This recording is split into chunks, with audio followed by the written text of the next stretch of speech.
Depuis la nuit des temps, les hommes ont levé les yeux vers le ciel, fascinés et effrayés par les phénomènes lumineux et tonitruants qui traversèrent l'atmosphère. La foudre, les éclairs, les orages, des spectacles naturels qui semblaient, pour nos ancêtres, bien plus qu'une simple démonstration de la puissance divine. Et si, au-delà de la peur et de l'émerveillement, certaines civilisations avaient compris une vérité que nous considérons aujourd'hui comme moderne? Et si elles avaient trouvé le moyen de maîtriser l'électricité atmosphérique bien avant Benjamin Franklin ou Alessandro Volta? Les philosophes grecs ont été parmi les premiers à observer ces phénomènes. Thalès de Milet, vers 600 avant notre ère, remarqua qu'un simple morceau d'ambre frotté pouvait attirer de petits morceaux de paille ou de cheveux. Un geste anodin pour certains, mais une découverte capitale. L'électricité statique venait d'être observée pour la première fois. Thalès n'avait sans doute aucune idée des applications possibles, mais ses écrits témoignent d'une curiosité naissante, d'une attention portée à des forces invisibles, mystérieuses et fascinantes. Pourtant, la fascination de l'homme pour l'électricité ne s'est pas limitée à la Grèce antique. En Mésopotamie et en Orient, des textes anciens évoquent des pierres qui brillent et des cieux en colère, comme si les civilisations avaient tenté de décrire des phénomènes électriques sans en posséder le vocabulaire moderne. Certains chercheurs suggèrent en ça même que ces pierres qui brillent pourraient être des artefacts capables de stocker et de libérer de l'électricité ou des instruments rituels conçus pour exploiter la foudre.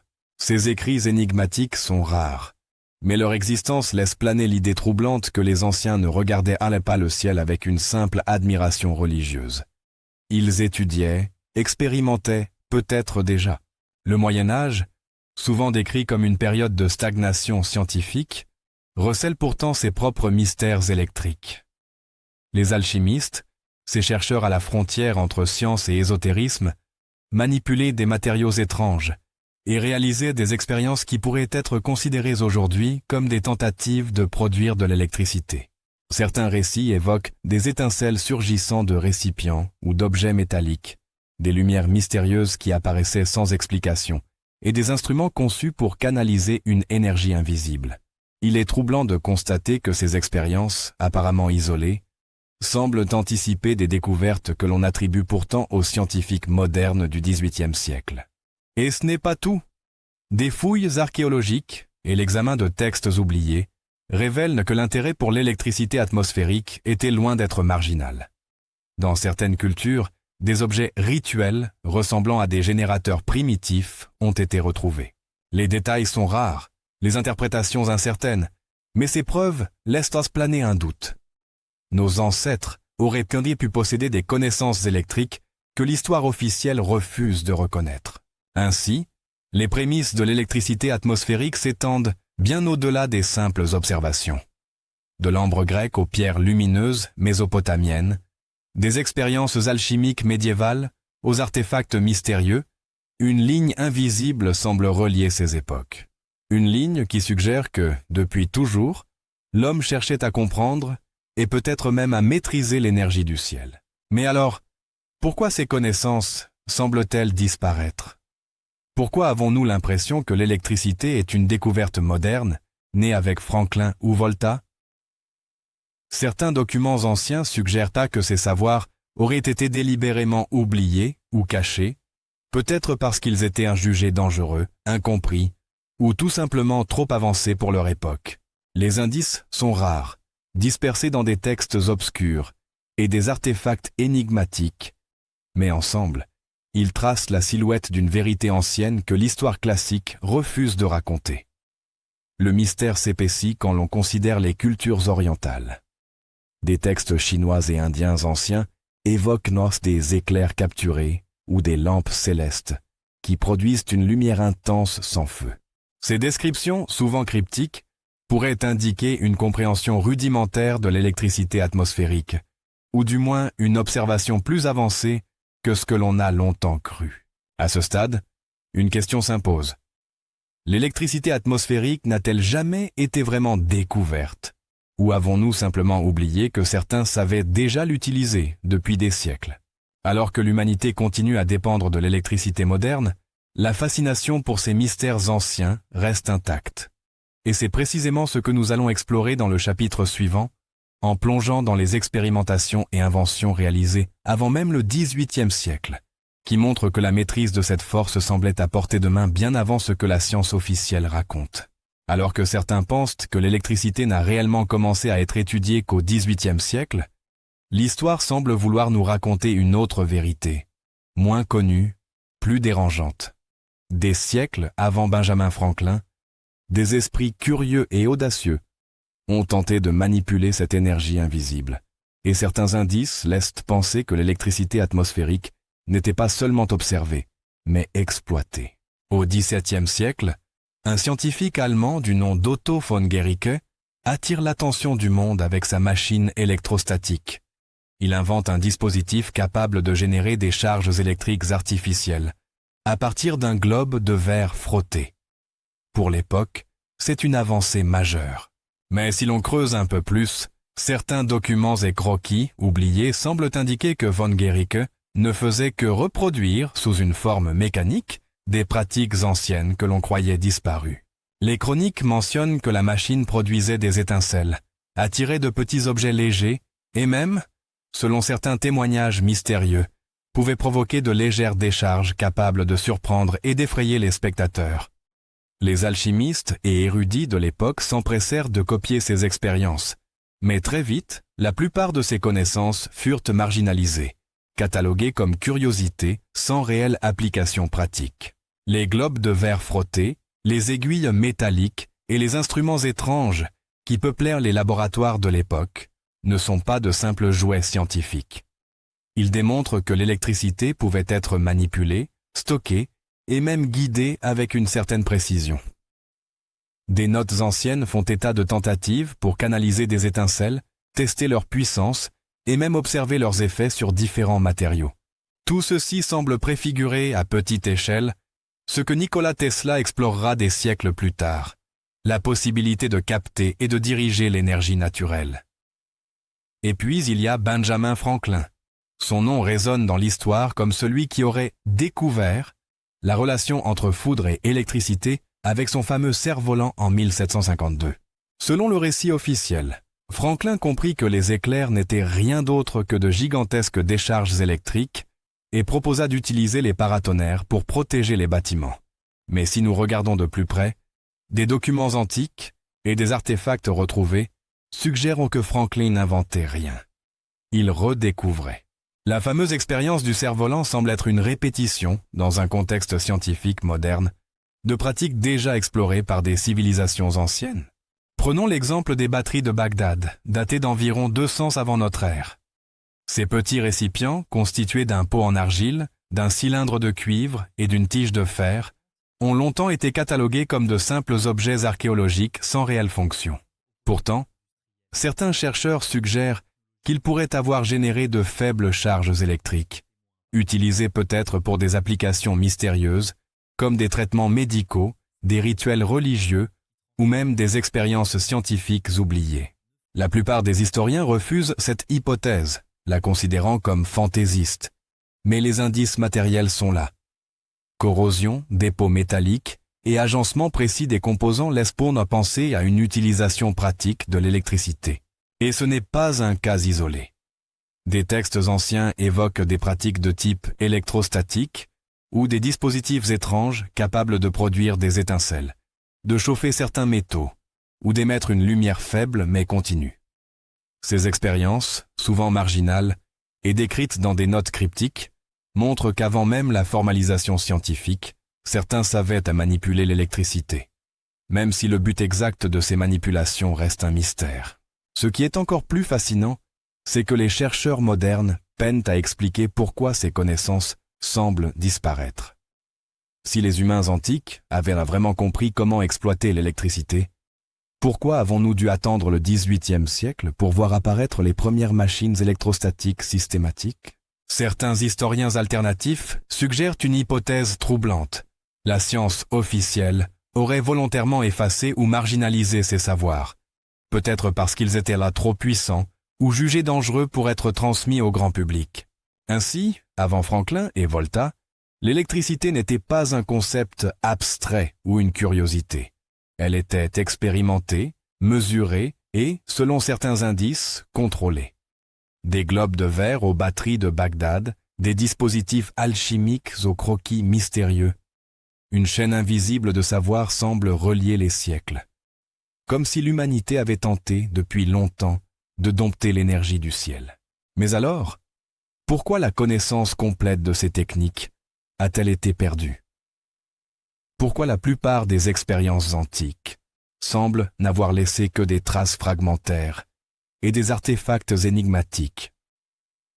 La réponse pourrait se cacher dans les récits de sociétés secrètes, d'alchimistes marginalisés et de savants censurés, qui auraient en possédé ces secrets et choisi, ou été contraints, de les garder hors de portée du public.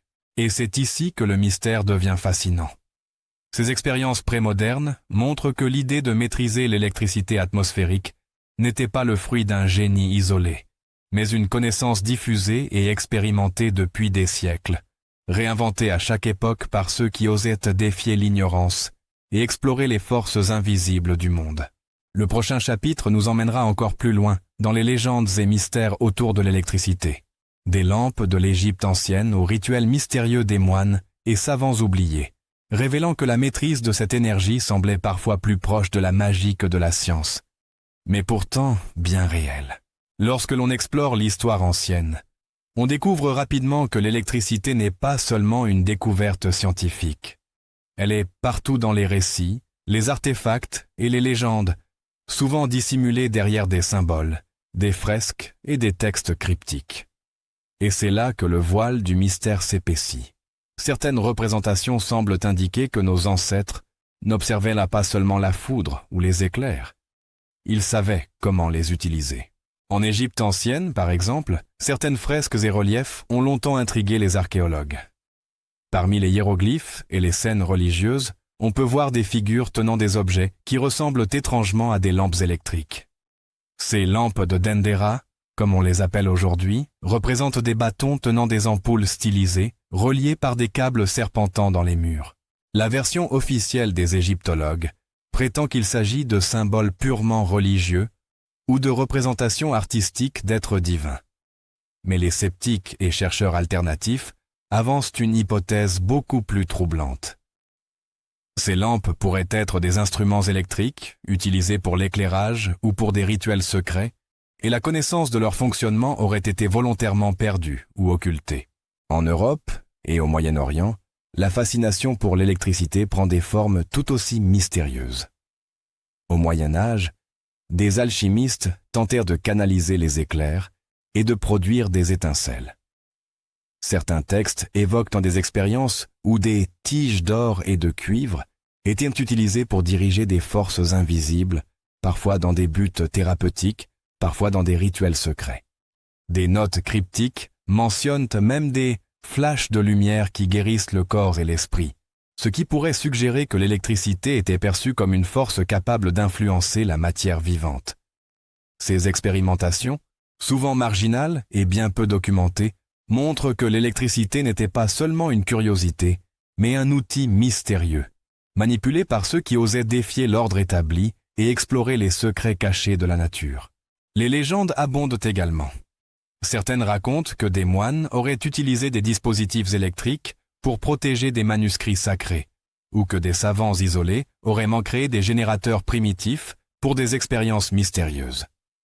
Ces histoires, souvent discréditées par l'histoire officielle, laissent entrevoir une réalité troublante. La maîtrise de l'électricité pourrait avoir été plus répandue que nous le pensons, mais gardée secrète pour des raisons de pouvoir, de contrôle ou de sécurité. Prenons un exemple particulièrement fascinant. La civilisation sumérienne. Des tablettes anciennes décrivent des armes de lumière et des éclairs contenus, phrases énigmatiques, que la plupart des historiens considèrent comme mythologiques. Pourtant, certains experts en archéologie alternative interprètent ces textes comme la preuve que les Sumériens possédaient une forme primitive de technologie électrique, capable de produire de la lumière ou même de l'énergie à partir de sources naturelles. Si ces interprétations sont correctes, cela signifierait que la compréhension et l'exploitation de l'électricité remontent à plus de 4000 ans, bien avant les expériences de Franklin ou Volta. En Europe, la fascination pour l'électricité se mêle également aux pratiques ésotériques. Les alchimistes et inventeurs médiévaux expérimentaient avec des générateurs rudimentaires, des cristaux, des métaux et des composés chimiques pour produire de petites étincelles. Certains documents décrivent des expériences où l'électricité était utilisée pour réveiller la matière ou pour créer des lumières inexplicables dans des chambres secrètes. Ces textes sont rares et volontairement cryptiques, ce qui alimente encore davantage l'idée qu'une partie de la connaissance électrique était tenue hors de portée du grand public, transmise seulement à quelques initiés. Mais le mystère ne s'arrête pas là. Dans l'Inde ancienne et en Chine, des textes sacrés parlent d'éclairs capturés et de lampes qui brillent sans flamme. Des objets énigmatiques retrouvés dans des temples et des palais pourraient donc correspondre à des dispositifs capables de canaliser l'électricité atmosphérique. Certains chercheurs avancent même l'idée que ces technologies auraient été utilisées pour des cérémonies religieuses où la lumière et l'énergie étaient des manifestations tangibles du divin. La frontière entre science et magie devient alors floue, et l'idée que nos ancêtres maîtrisaient l'électricité semble moins improbable qu'elle n'y paraît. Il est fascinant de constater que ces mystères se retrouvent dans presque toutes les cultures anciennes, de l'Amérique précolombienne à l'Afrique antique, en passant par le Moyen-Orient et l'Asie. Des artefacts étranges, des textes cryptiques et des traditions orales suggèrent tous une idée similaire. L'électricité n'était pas une découverte moderne, mais une connaissance ancienne qui aurait été perdue, occultée ou délibérément effacée. À mesure que l'on explore ces légendes, une question s'impose. Pourquoi cette connaissance aurait-elle été cachée? Certains théoriciens du complot avancent que l'électricité, en tant que force naturelle puissante, aurait conféré un pouvoir considérable à ceux qui la maîtrisaient. Dans un monde où le contrôle des forces invisibles pouvait déterminer la survie ou l'influence, il serait logique que certaines connaissances aient été conservées dans des cercles restreints, protégés des masses. Des sociétés secrètes, des écoles d'alchimie et des lignées de savants initiés auraient pu préserver ces secrets pendant des siècles, les transmettant uniquement à ceux jugés dignes et laissant derrière eux des indices cryptiques pour les générations futures. Ainsi, le chapitre des mystères et légendes autour de l'électricité nous révèle que ce que nous considérons aujourd'hui comme un simple phénomène naturel a, depuis des millénaires, été perçu comme une force puissante et manipulable. Des lampes de Dendera aux dispositifs des alchimistes médiévaux, des tablettes sumériennes aux textes orientaux. Un fil rouge semble relier ces époques. L'humanité a peut-être maîtrisé l'électricité atmosphérique bien avant que la science moderne ne s'en empare. Le prochain chapitre, que nous aborderons ensuite, nous plongera dans la redécouverte scientifique et les applications modernes de l'électricité, reliant directement les expériences et mystères antiques aux inventions de Volta, Faraday, Tesla et aux recherches contemporaines. Il démontrera que ce rêve ancien d'exploiter l'énergie du ciel n'a jamais vraiment disparu, et que nos ancêtres pourraient nous avoir laissé les traces d'une connaissance que nous ne commençons à peine à comprendre. Alors que les siècles passent, l'électricité semble s'effacer des mémoires anciennes, comme si le monde avait oublié ses secrets. Pourtant, le 19e siècle marque un tournant. L'électricité, longtemps observée, expérimentée et mystérieuse, entre enfin dans le domaine scientifique rigoureux. Mais si nous regardons de plus près, les pionniers de cette époque ne font souvent que redécouvrir ce que nos ancêtres connaissaient déjà. Alessandro Volta, célèbre pour l'invention de la pile en 1800, incarne cette redécouverte. Avec son dispositif simple mais ingénieux, il parvient à produire un courant électrique continu, capable d'alimenter des expériences et d'ouvrir la voie à l'électrochimie moderne. Pourtant, la pile de Volta ne sort pas du néant.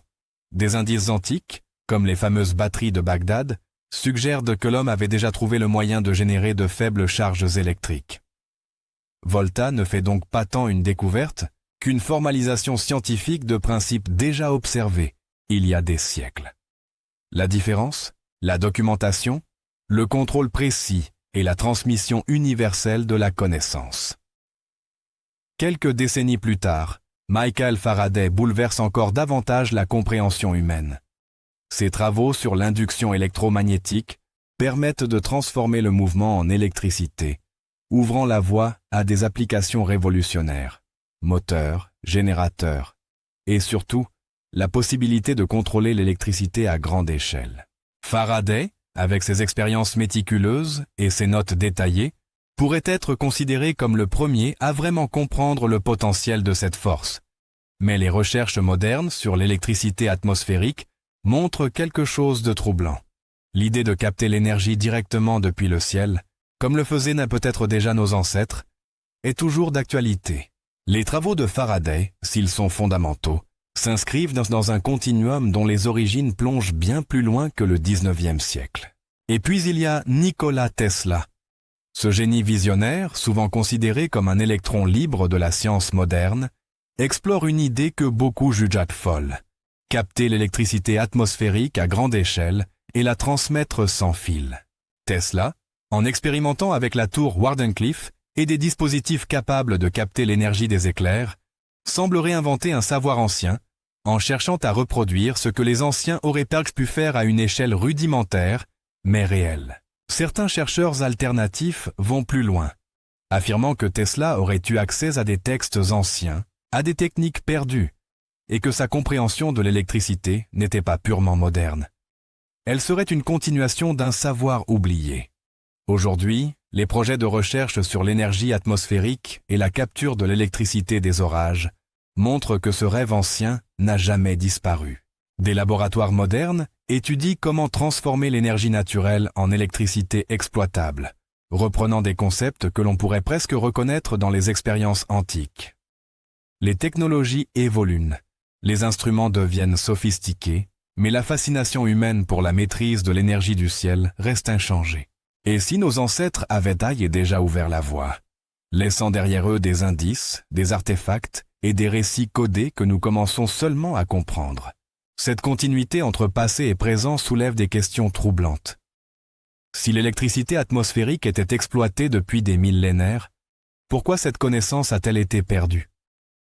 Pourquoi avons-nous attendu Franklin, Volta et Faraday pour formaliser des principes que certains savants antiques semblaient déjà maîtriser? La réponse pourrait résider dans le pouvoir que confère la maîtrise de l'électricité. Dans un monde ancien, contrôler une force capable de produire de la lumière, de l'énergie ou même de la guérison aurait été un avantage considérable.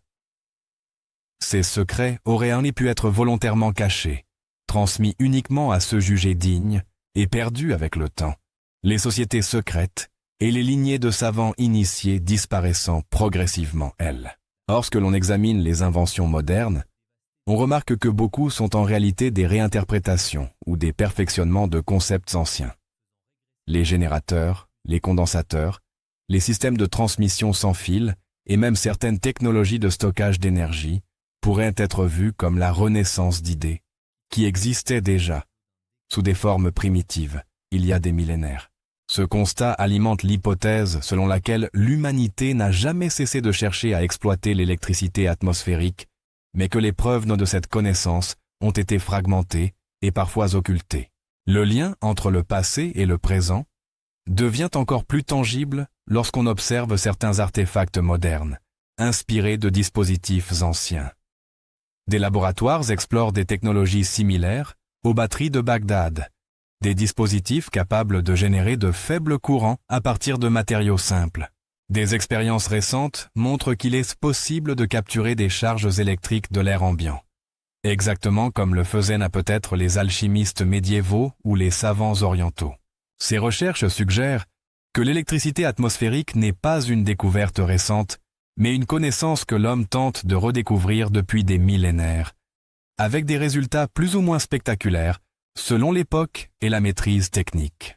En revisitant cette histoire, un constat s'impose. L'histoire officielle a tendance à fragmenter et à moderniser les découvertes, oubliant souvent le fil conducteur qui relie les observations antiques aux expériences modernes. Les lampes de Dendera, les batteries de Bagdad, les notes cryptiques des alchimistes et les expériences de Tesla deviennent alors les maillons d'une chaîne longue et mystérieuse. une chaîne qui témoigne de la fascination humaine pour la lumière, la puissance et la maîtrise de l'énergie invisible.